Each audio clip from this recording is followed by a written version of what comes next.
네, 조선일보 보겠습니다. 더불어민주당 신임 원내대표 박찬대가 불붙인 1주택 종부세 폐지 20년 만에 탄력. 근데 20년 만에라는 말은 이 종부세가 노무현 정부 때 생겼기 때문입니다. 이제 그래서 의외로 더불어민주당 야당 쪽에서 그것도 이제 슈퍼 일당인 더불어민주당의 원내대표가 이런 얘기를 했기 때문에 중요 뉴스로 다뤄지고 있습니다. 지금은 주택이 하나만 있든 여러 채 있든 합계해서 12억이 넘어가면 종부세를 매기도록 돼 있죠. 그런데 지금 이제 야당 원내대표가 그러지 말고 집이 한 채인 경우에는 그리고 주인이 거기에 살고 있다면 그렇다면은 12억이 넘어가더라도 종부세를 내지 않도록 하자. 매우 전향적인 제안을 했습니다. 다음 보겠습니다. 서울신문. 윤석열 대통령 아내 처신에 대해서 사과를 했는데 특검에 대해서는 사실상 거부를 했습니다. 저게 가장 핵심 주안점이라고 볼 수가 있죠. 취임 2주년 95분간 회견 모두 발언 포함해서 그렇습니다. 김 여사 명품백 의혹에 처음으로 사과. 특검엔 2년 반 수사했다. 야당의 정치 공세다. 최상병 특검에 대해서는 조건부 수용 가능성을 내비쳤습니다. 민생의 어려움 풀리지 않아 송구하다 이런 말도 했습니다. 다음 보겠습니다. 경향신문.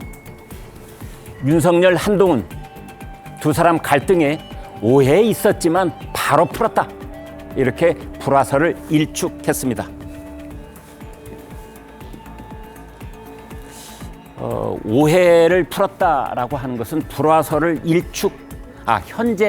현재는 불화 상태가 아니다. 이제 그런 뜻으로 제목을 붙인 거군요. 한동훈을 정치인으로 자리매김했다. 20년 교분 언제든 만날 것이다. 그리고 조국 이준석 같은 다른 정치인한테도 열려있다. 이렇게 말을 했습니다. 다음 보겠습니다. 국민일보. 앞으로는요. 퇴근한 뒤에도 주식을 사고 팔 수 있다. 대체거래소를 내년 상반기에 출범한다. 네, 이런 겁니다. 이 표 잠깐 보여드리겠습니다. 여기 보시면은요, 여러분 주식 거래 하십니까? 지금은 대개 정규 시장이 아침 9시에서 오후 3시 반 20분 뭐 이 정도에 끝나도록 돼 있는데 그것을 아침 8시에 시작하고 그다음에 저녁 8시까지 이때까지 거래를 할 수 있게 그런 제도 개편을 하겠다라는 뜻입니다. 그 거래소 이름이 넥스트레이드입니다. 8시에서 20시까지 운영한다. 그래서 KRX 한국거래소와 경쟁 구독, 수수료 절감 효과, 거래정지 사이드카 발동하는 것들은 동일하게 적용하겠다. 접속 매매 차이 악용을 하는 것에 대한 방지 대책도 마련하겠다. 이런 내용입니다. 네, 다음 보겠습니다.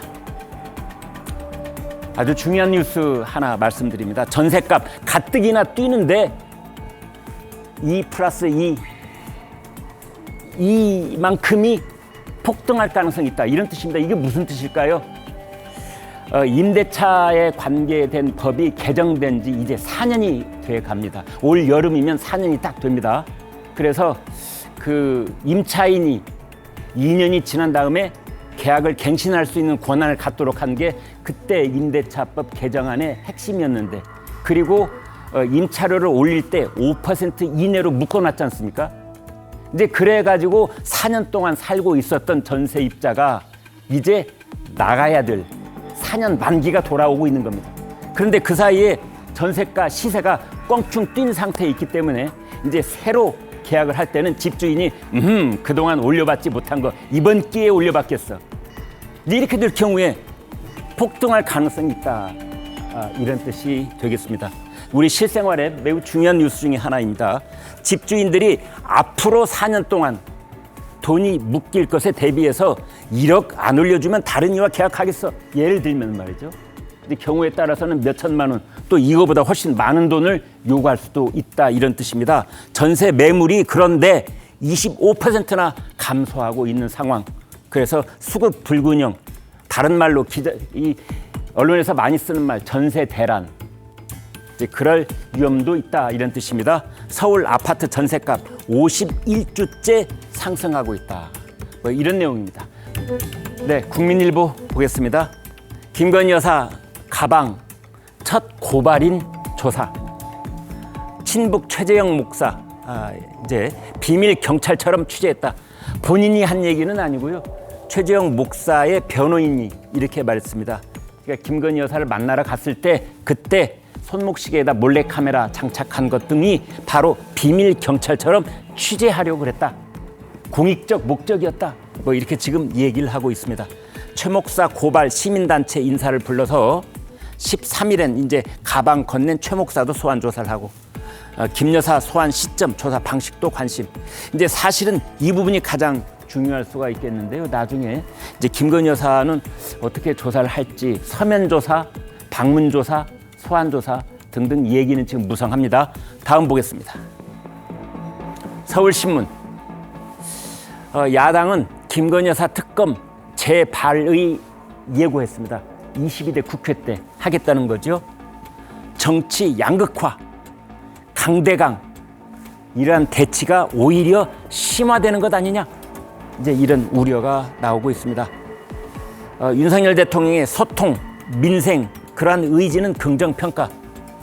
그러나 김 여사 관련 사과에도 달라졌다 이런 반응이 나오고 있습니다. 여론을 반전시키고 지지율을 반등하기에는 약간 미흡한 것 아니냐, 이런 분석들입니다. 윤 대통령이 야당의 특검은 정치 공세다라는 점을 재확인을 했다. 21대 국회 끝까지 정쟁이 지속될 것 같다. 5월 29일까지를 말합니다. 이해달라는 태도를 바꿔야 한다. 이해달라고 하지 말고 대통령인 제가 국민과 야당 쪽을 이해를 하겠다, 이렇게 다가가는 쪽으로 해야만 되는 것 아니냐, 이제 그런 얘기입니다. 다음 보겠습니다. 조선일보.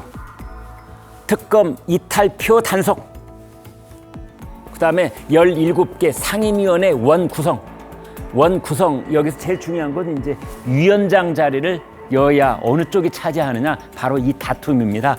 그 협상 시작부터 가시밭길 누가, 네, 이 두 사람 있죠. 윤재옥, 추경호. 네, 이제 추 신임 원내대표의 가시밭길이 이런 내용 아니냐, 그 내용이 되겠습니다.